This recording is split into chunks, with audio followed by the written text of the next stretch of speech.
Be a blessing to others.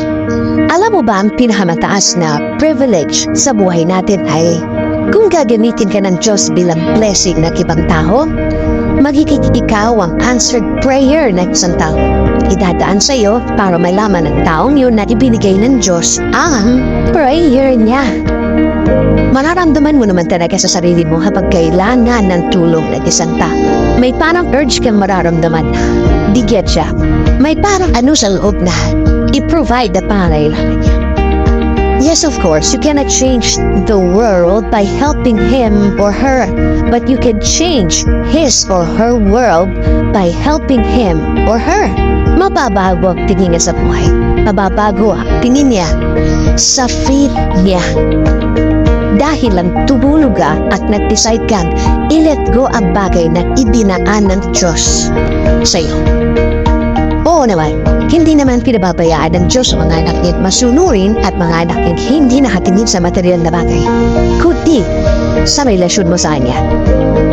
Alam ng Diyos kung paano halagaan, kung paano ka hindi pababayaan.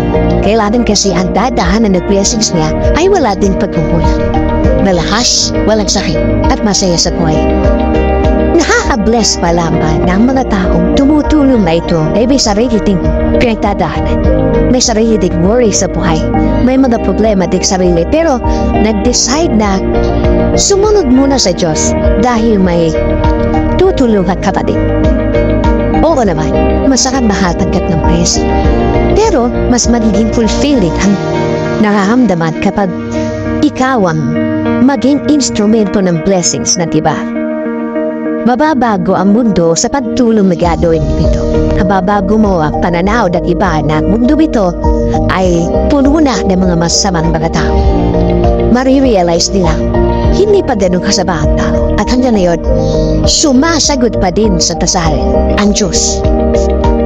Alam mo ba ang final healing ng isang masakit na pagyayari ay through helping? Yes, kapag galing tayo sa isang masakit na pagyayari, galing ka sa isang sitwasyon na sinaktan ka ng mga taong mahal mo, o kaya may pangyayari sa buhay na nalampasan mo, magiging kompleto ang pagdalig mo o ang hilig mo sa pamamagitan ng pagtulong.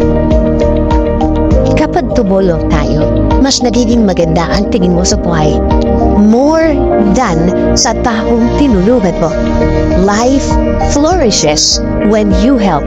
Ika, nagbabago din ang tingin mo sa buhay at mundo kapag ikaw ang magbibigay.